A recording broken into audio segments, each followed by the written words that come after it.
Are you looking for valuable business advice to reach that 7-figure revenue mark? Do you want actionable tips to properly navigate through every business challenge you encounter along the way? Let Tersh Blissett and Josh Crouch be your guide in getting you to the top here at Service Business Mastery. Tune in as they sit down with world-renowned authors in business, leadership, and personal growth who share valuable insights about management, marketing, pricing, human resources, and so much more. Let their nuggets of wisdom gold guide you in owning a thriving, profitable, and ever-growing business. Here are your hosts, Tersh and Josh.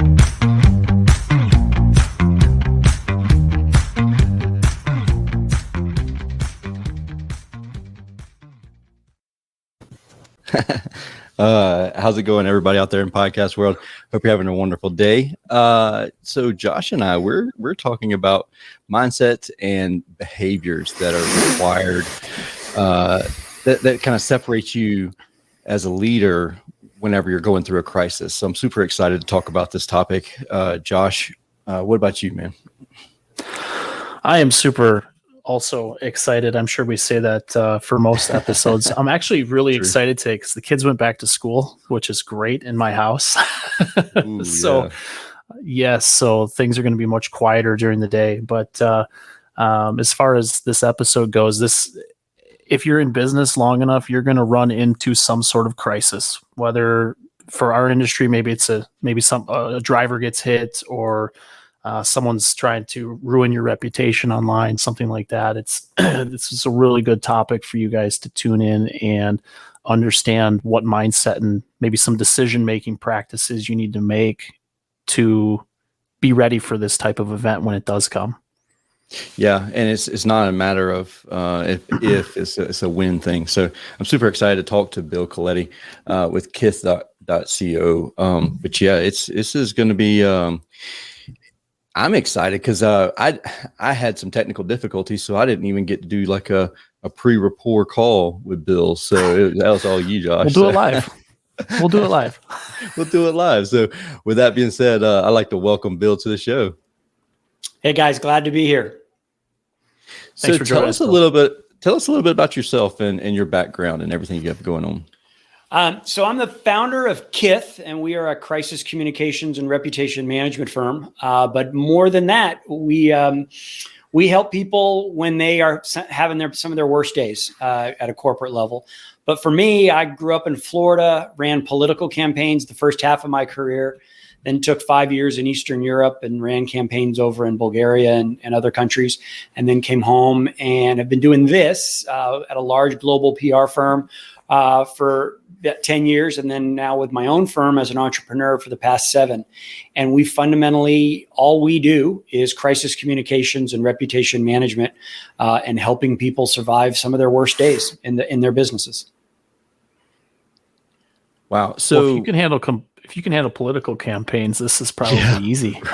That's exactly what I'm thinking. So like in the current scheme of things, I mean, you've had a little bit of experience, over in that direction, like Middle East's direction, and in political aspect of things. Like, how would you handle kind of a PR aspect, going right now? Like, what's your thought on that?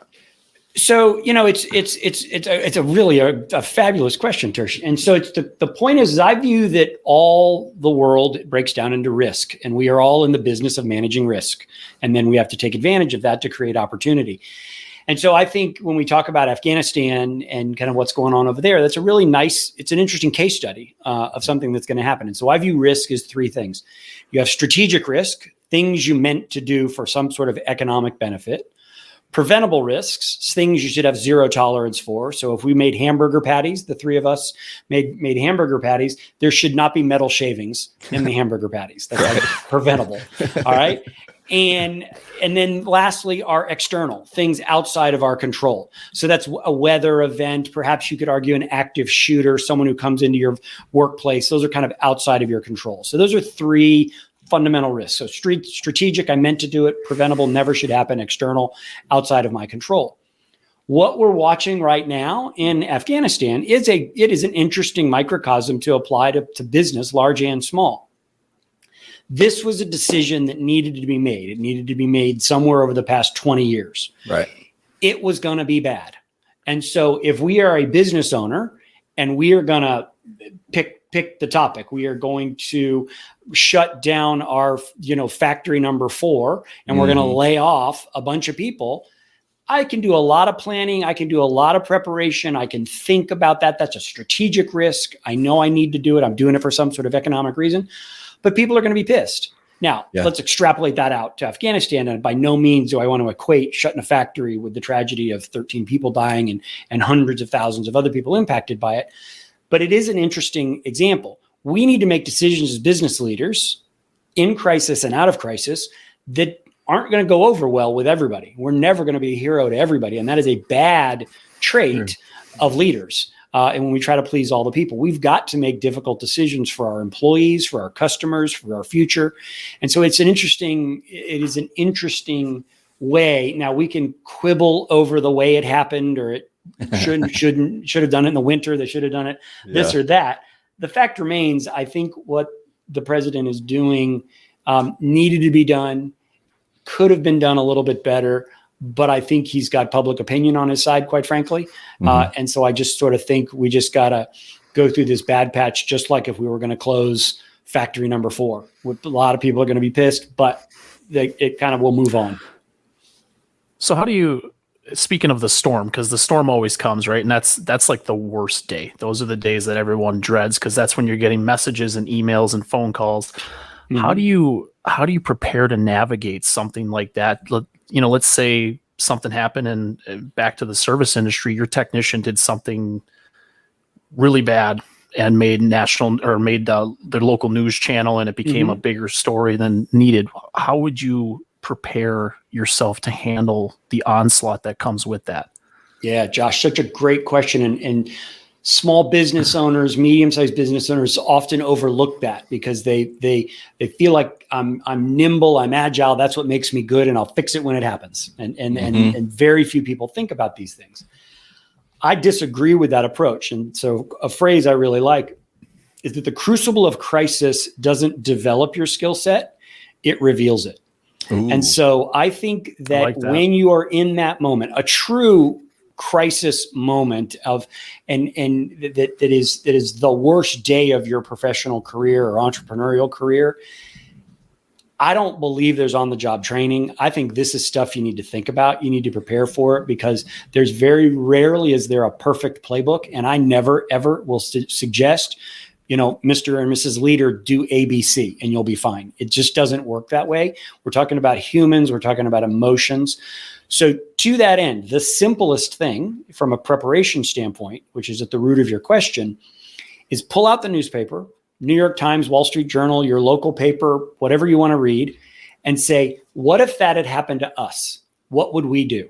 And do that at your staff meeting, weekly, monthly, quarterly, whatever you do, with your leadership team. I don't think you need to do it with everybody, but with the folks that matter most to you on your team, the people that you're going to talk about or talk to these issues, and say, what if that had happened to us?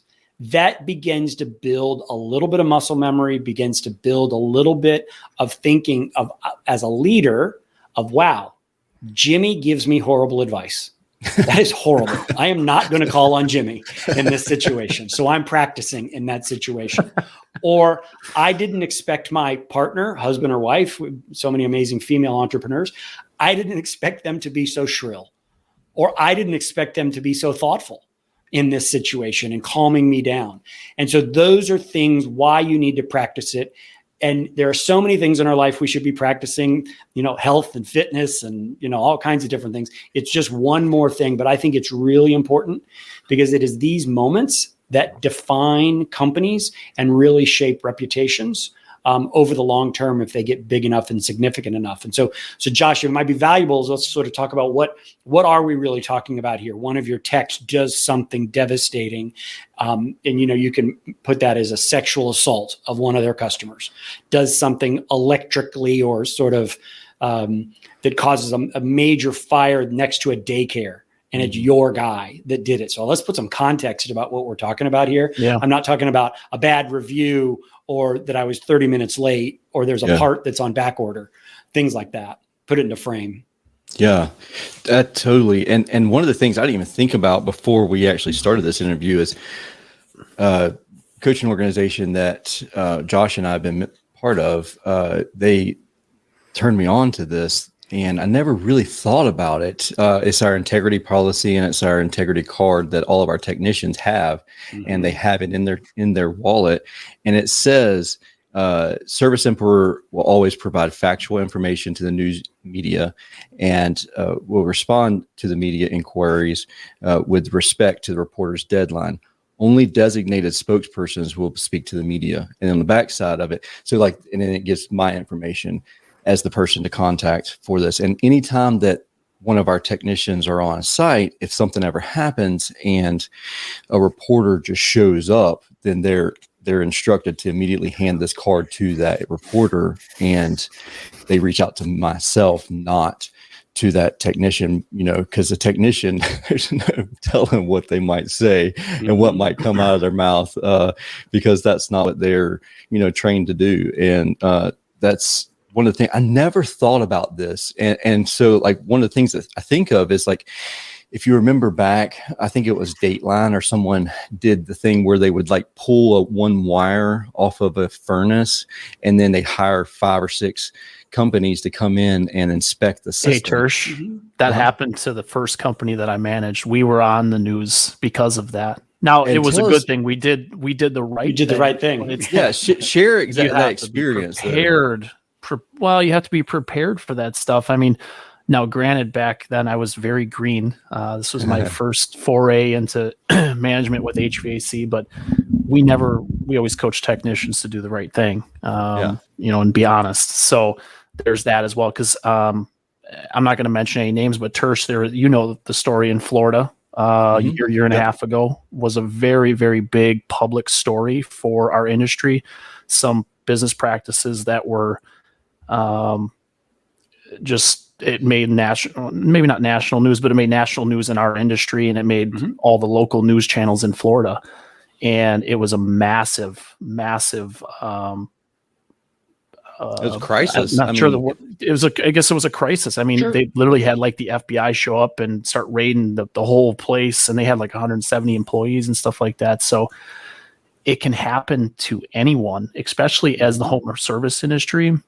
A lot of these businesses are growing rapidly because everyone is home now, and their stuff's breaking more. You want to be more comfortable.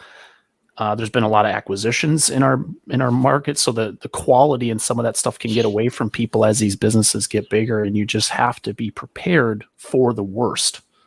Mm-hmm. Yeah. So Tersh, so I love that card, and we can spend a lot of time there because I think there's something I want to share about this equation of crisis success. But my question back to you is, the card's awesome. You give that to your techs. That's amazing. When was the last time you tested it?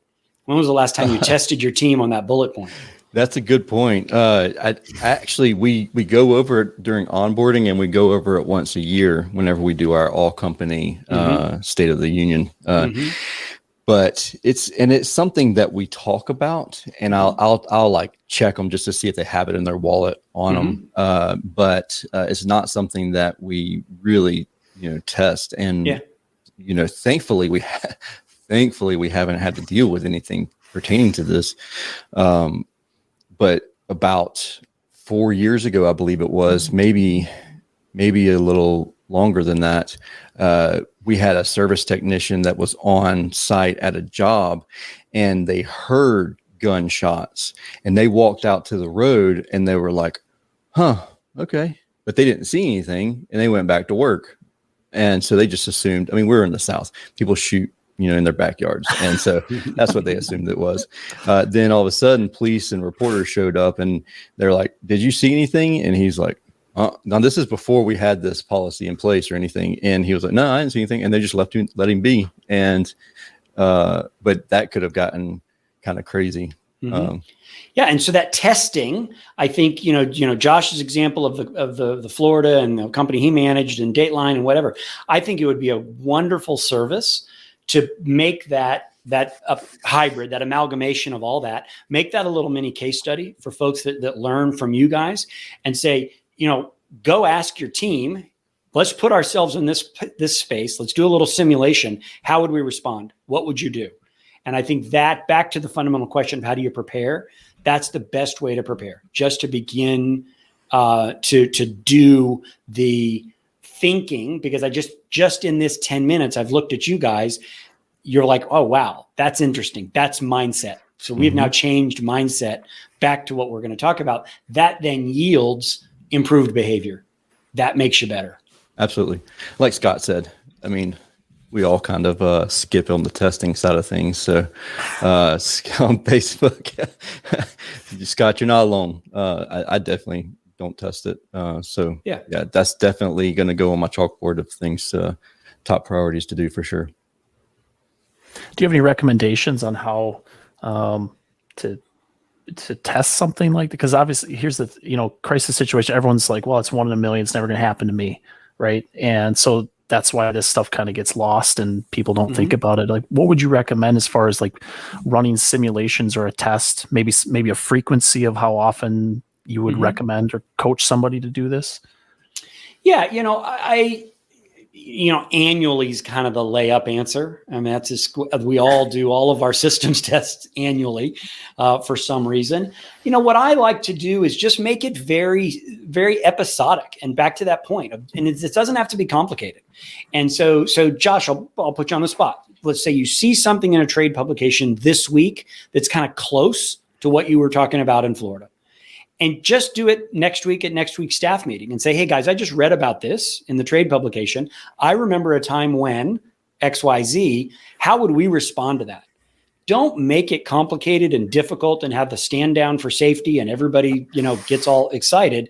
Don't do that. I just think it needs to be a bullet point. And because that is the mindset of a leader that's ready for a crisis. It's not, pick on Tersh just for a second. It's not put your head in the sand and hope it's never going to happen. Right. It's that this stuff does happen. You guys have just proved my point. Without even thinking about it, you pulled out 2 anecdotes immediately of it does happen. So I think, you can do a big stand up and we can do a simulation. That's what we do, a lot of that for our clients. I honestly think grab a publication. It could be the New York Times or it could be your trade rag. Add it with an anecdote or 2 from your experience, because you're the leader with the experience, and say, guys, what would we do if this happened to us? And take 10 minutes on it, 15 minutes on it, and you'll learn a bunch of questions. And so I don't want to prescribe that every 12 months you need to do that in February. I think you should do it the next time you see the article, because the crisis isn't going to wait for your calendar to flip over. And so you'll forget about it too. And you'll forget about it. So just see it. And make it simple and clear. And you guys have such, and the folks that listen to you guys have such great industry insight. Don't make it complicated. Just test yourself and then change your own mindset from, well, this could never happen to me, of, wow, in the course of 10 minutes, we just talked about 2 pretty significant, HVAC companies that got impacted by this long-term and now no longer exist. Yeah.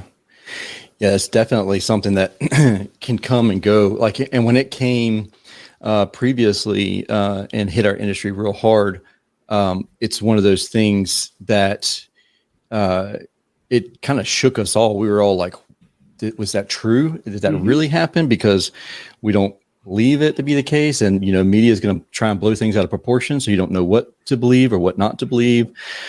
And so if your team hears something, if you're a large enough company to where they're not all immediately, everybody doesn't come to the office every single day, there's a chance that they may hear something on social media before they ever hear it from you personally. So just role play in that scenario also. And and Scott, what we might forget about is the fact that we would need to be training again.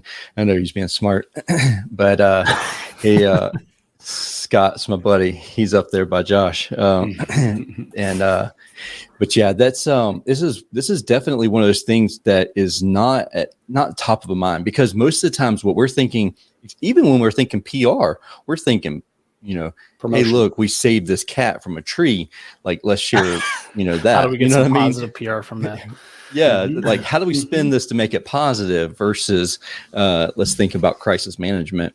And so I love the fact that we're talking about this, this mindset and these behaviors. What other type of behaviors should a good leader that's prepared and ready for a crisis, what should they be showing? What type of behaviors and mindsets would you say? Yeah. So, I think so as I mentioned, this equation. So I think, there's two things that we should talk about. One is that I'll talk about this equation, but also like what's at stake? What are the consequences? Because, this is so rare. It's never really going to happen. I'll fumble my way through it. Everything will be okay. That's a bad mindset. It sounds like you were a fly on my wall over here. No, you're just a very typical successful entrepreneur that's doing a lot of things. So no, it's not that rare. So let's just talk about this equation. So mindset and behavior. I believe the key differentiator between good and great crisis response is speed. Speed to the market, speed to your employees, speed to those that matter most to you. So the fundamental thing is speed. The way you get fast is this equation. It's mission and values plus chain of command equals speed. And so, Tersh, that's why I just love that card that you live with, is that it is this equation that your mission and values, because let's say something bad happens to a company. I find most people are slow for those two reasons. They're slow because they don't know where they stand. They don't know what they stand for, and they're fumbling around trying to figure out who matters, who doesn't matter. And this is an industrial accident or a data breach or something around sexual harassment, things like that. Companies don't know where they stand. They don't know what they stand for. Mm-hmm. So that's mission and values, crystal clear. Having it on a card with your team is a perfect solution for that. The second way that companies that slow down is that notion of chain of command. So it's speed equals mission and values plus chain of command. And by chain of command, I mean, you guys run businesses. I run a business. I don't do it by myself. I ask people around me what they think. I might ask my attorney. Maybe I have a general counsel. Don't know, some size different organizations don't really have that. But I would like to have thought in advance. This is my behavior. Who do I matter? Who matters to me? We were picking on Jimmy a little bit earlier, that Jimmy is really bad in this situation, and I'm not going to ask him. That all needs to be built into the chain of command. What do my investors think? What do my business partners think? What does my spouse think? And so when these things happen as an entrepreneur, I need to think about who's got to be in the decision loop in order to do that. So to be fast, first and most important thing, you get fast by knowing what you believe in and what you stand for, and the voices that I'm going to listen to. So that's sort of one sort of behavior that I think is really, really critically important for organizations to think about. Yeah, I love that. 100%. The biggest thing, like an org for a service business, a lot of times, if you're a service business owner and you're listening to this, if you're a manager or a technician and you're thinking about becoming a business owner, don't feel bad if you fall into this category because, or this description of how your business is run. A lot of times it is a technician who's really good at being a technician, and they're like, hey, I'm good at being a technician. I can run a service business. And so they don't realize that there's a lot of other things that come into this, and they don't understand, like, look, we need an org chart and with a chain of command. And sometimes it's like, we'll wait until we're at 5 million a year in revenue or 10 million a year in revenue before we get an org chart, because otherwise it's a lot of people are very guilty of having just a group chat. Like, okay, this happened and it just got thrown into the group chat, and then whoever's in the office kind of takes care of the issue, or the ball gets dropped and it's like, oh, did you take care of such and such? Oh, I thought you took care of this. And the fact that they didn't have that proper chain of command or accountability chart, it's one of those things that it's like, no matter what size you are, if it's, if there's 3 people in the business, you need that org chart so that you know who to go to and who's going to be responsible for what within the business. Let me just add, so there's formal, which is exactly what you're describing, but there's also informal, outside counsel, investors. If that happened to you, you might call Josh because you trust him as an advisor, and you might have other people in your network. And so, yes, accountability, formal org charts. I love that. But think about these truly big events. You know your team really well, and you may be the first to recognize, I probably need to get some outside help. And so who's that going to be? And so that's the informal part. And then, I see it all the time where organizations just get influenced by all types of external voices that don't live anywhere on an org chart, nor should they, but they're pretty darn important to their organization. Well, I know would you say the coaching, sorry, Tersh, I know and this is where, as a business owner in this home service industry, where if you hire a coach to help with your business, these are some things that most of these people, these coaches like Bill and his coaching service, allow you to reach out to them in a crisis situation. And it's one of those things you may want to ask somebody if you're deciding whether you want to join with this coaching organization or that. Will you help me if crap hits the fan? Yeah. And because it's important to know, because you have to know who has your back if your business is back is against the wall. And I would go deeper with that. As absolutely, but you got to know what you stand for. You cannot go as an empty vessel and say, Josh, tell me what to do. You got, as the owner, you have to at least thought about what are the thresholds, what are that commission and values, what do I really stand for? Because otherwise, you'll come up with someone else's pablum, and it's not going to meet your needs in that moment for your customers and for those that matter most to you. So you're saying that if even if you're seeking outside advice or counsel from someone else, make sure that person aligns with your thoughts and values. Yeah. Okay. And let me illustrate that very clearly. So we have this event, whatever this thing we're talking about, and it's sort of, this crisis in the industry that affects a particular company. Calling an attorney would typically be a typical behavior. That would be some things that people would do. That attorney might say, well, you can't apologize for this because you're going to get sued, and in depositions, you're going to have to defend that apology. But Tersh, you've got a card that articulates a value statement that we're going to just own it, tell the truth, and if we screwed up, I'm going to say we screwed up. That is a total disconnect between mission and values. And if you've built a history of being the guy in the community that shoots straight and does this thing, and you get scared and you listen to the attorney, and all of a sudden you clam up, and all of a sudden you take the attorney's advice, and which is not bad advice, by the way. Right. And that's all you do because you're an empty vessel. That's bad for your reputation because, well, that's not the guy I knew. The guy I knew stood up, forthright, gave credits, gave rebates, whatever, mitigation there was. So that's why knowing what you stand for really matters, because you're going to get opinions from your insurance company, perhaps from obviously your next door neighbor, a former business partner, gosh knows who. But if you don't know that what you stand for, that's when companies really, really screw this stuff up. That's a great point. Because, you could totally have those things misaligned, and now you really have a problem, because now what you're saying in public isn't matching what you're saying now in time of need. And like you said, crisis doesn't necessarily, it reveals the type of leadership that you have versus, some of those other things. So that I'm going to develop it. I'm going to make it up as I go. Yeah, I'll make it up as I go, which is rare. Yeah. That's the thing about it is when you ask, I think about when you're talking about this, I'm thinking about the Facebook groups that we're all a part of, that are, HVAC, plumbing, electrical, and all these service business, focused Facebook groups. There's a ton of great advice in there, but like you said, if that advice doesn't line up with the value that you've built in the community, it could really just tank your business and tank your reputation, as far as like, why'd you all of a sudden clam up? You must be guilty then if you're not saying anything, and you've always been the type that you just were super vocal. Okay, so here's my question in response to that. What do you say to that lawyer whenever they don't align with your mission and values? Yeah. First of all, find a team of consultants and supporters before this happens. That are aligned with you. The fan.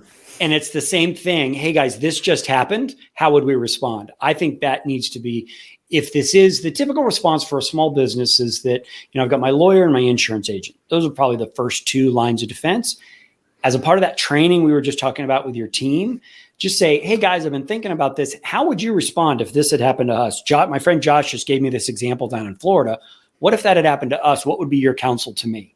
And so I think that is a great test and a value extraction from those that provide service to you as the business owner. So I think that's the first thing, that you would do. The very specific point about apology, we can go on a long riff about this, but I'll do it in a short way. That is an old legal saw that we should never apologize because, Josh, I don't want you to have to go through that deposition where someone asks you to defend the apology. I've gone all around on this with both the plaintiff's bar and the defense bar, the people that sue and defend us, is that both sides would much rather have in a deposition a CEO that said, yes, I dealt with this in the moment. Yes, we made a mistake, but it's not worth $50 million. We dealt with it here. And so if you really play out that litigation, because the lawyer's concern is that I don't want you to have to be confronted with this. So what did you mean you apologize? Why did you apologize? That means you did something terribly wrong. And so that used to be the case, but it's not the case anymore. The public expects more from business. The public expects more from leaders like you guys. And so those are great things to test with your legal team in advance as well, or legal person, maybe not a team, and just say, hey, if this went down, do you and I agree on this? And so those are some simple ways to sort of work on that. Yeah, but it all goes back to readiness and that little mini simulation that we were talking about. Yeah, being prepared and pulling out your newspaper or your trade paper. I mean, we get them. I got one right here. Like we get them every month. And I'm sure in the first 2 pages, you could find something that you would be curious about how you'd respond to it. Exactly. Instead of just making this a paperweight on your desk, actually open it up and check things out. This one's the news, the ACHR news, and you get it every month. Read it and role play that. I think that's an awesome thing to do, because sometimes not only does it prepare your team, but also it's going to prepare, like it changes up your meetings also, because we all know the technicians come in there like, oh great, here's another meeting on how to sell capacitors. Like, no, we're not going to do that. We're going to do a different kind of role play today. We're going to, what if scenario. Yeah. Those, like, you can always do the what ifs, but I feel like, and I'm almost an anti what if type person. But this is the perfect time to do just that, in my opinion, anyways. But it's real. And back to where we were a few minutes ago, you guys popped off without even thinking about it. You popped off 2 perfect examples. And if you put a little bit more thought into it, it's not this blank sheet of paper, what if? It's this happened in Miami. What would happen if it happened in us in Georgia? Yeah. That's to me prudent planning. Hey, Bill, we got a question from someone in one of the Facebook groups that were in live from Thaddeus. So it says, can you see that? Or do you want me to read it? Yeah, read it. It says, would you, and if so, how, bring in a social media education policy to protect the business? Yeah, great question. Great question. So much of this plays out in social. That's really probably more relevant on that. So social media education policy, and Thaddeus, what I think you're talking about is here are rules of engagement. Here's what we do or don't, and here's who does and doesn't engage on social media. So at scale, maybe a small business of 20 to 10 people, you might be able to have a clamp down defense that says, just don't talk about us on social, period. At scale, once you get bigger, and a lot of the clients that we work with, I really frown on that, because I want my employees to be hopefully they can defend us on social. And so I feed them information, and so that they will then share their side of the story or our side of the story, or that's not the company I've worked for, that what you're reading is not accurate. So I think it's something that needs to be thoughtfully played out, goes back to mission and values. It helps that Tersh has that card that says nobody's going to talk to the media. It'd be real easy to add a sub bullet. Please don't engage on social media either. So that you could add that, but is it whether that's consistent with your values? So I am not a huge fan of overly draconian social media policies for companies. I think you could probably get away with it with a smaller company, but I think when you get larger and more removed from the core, I think they get very, very difficult. And it actually looks bad when someone says, well, I can't talk about that because I have a social media policy, or I can't talk about that. What if the social media policy worse. itself was the exact opposite, Engage. or maybe clearly defined what's engageable and what's not engageable? Yeah, totally. And I think that's an approach. Again, my concern is social media is so dynamic, and being able to articulate all the what ifs, all the scenarios, all the thises and the that's, but I think you could put some parameters around it. So I'm not opposed to it for companies that are team smallish. Yeah. I think when you get at scale, I'm not a fan of them, because to me, employees when you get to hundreds and thousands and sort of big enterprise, employees are just another audience. They should be ambassadors. And I don't treat ambassadors with guardrails. I treat ambassadors with empowerment. And so that's just that's a great quote. I feel like the exact same thing. Like I'm very much like share away.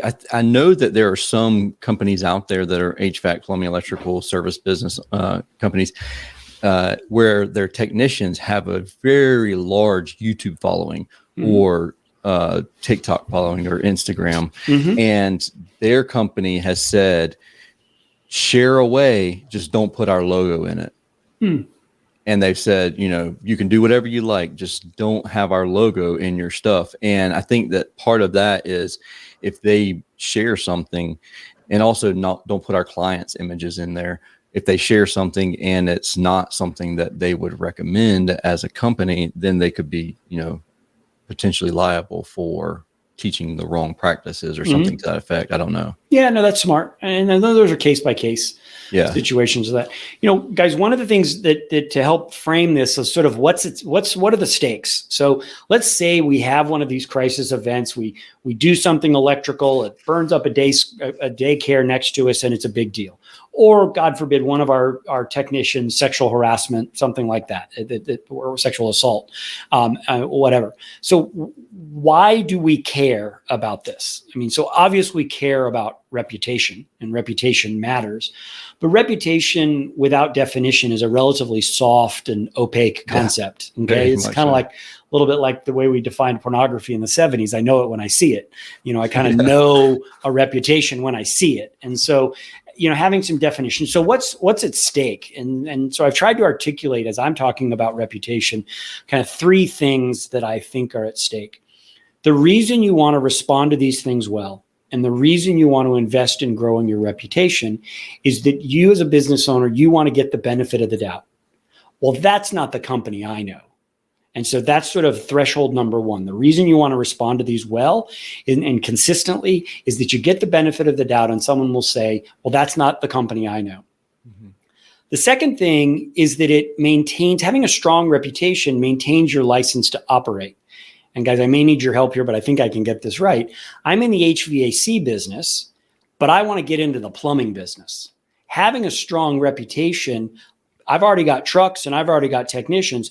That license to operate, because, hey, they were good here, they'll be really good over here. So that's why I want a strong reputation, because it lets me expand my marketplace and gives me this license to operate. And I'm sure, Tersh, you're a fan of Chick-fil-A, as is everybody. Chick-fil-A and that family has some very strong socially conservative values.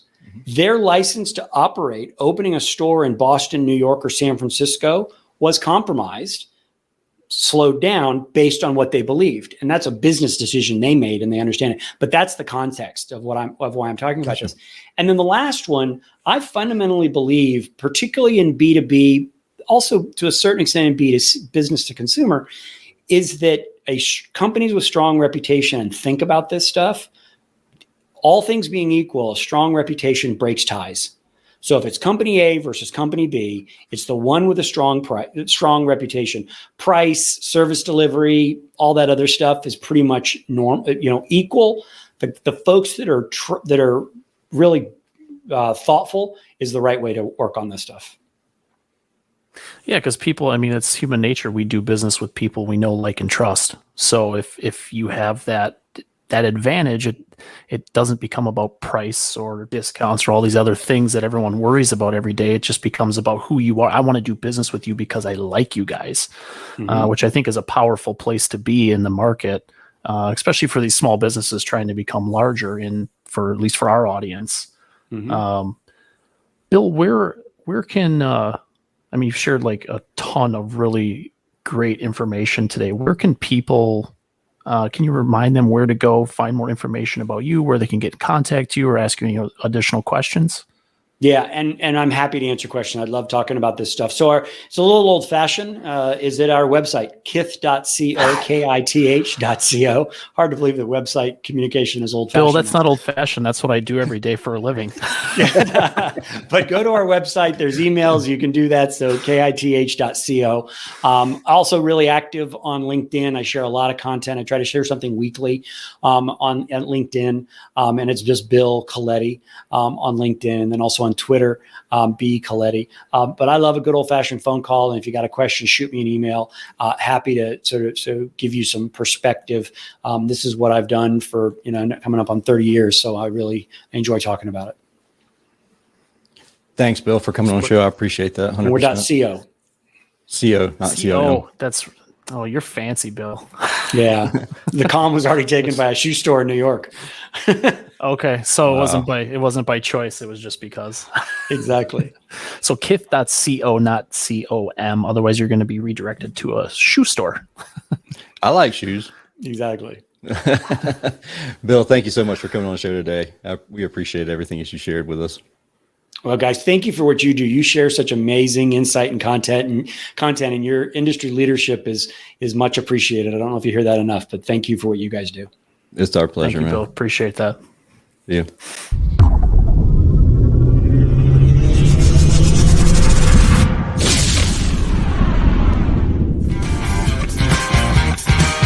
Thank you for listening to this episode of Service Business Mastery.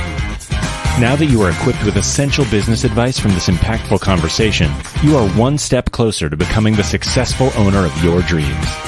If this episode has been helpful to your business journey, don't forget to subscribe to the show, leave a rating, and share it with other owners as well.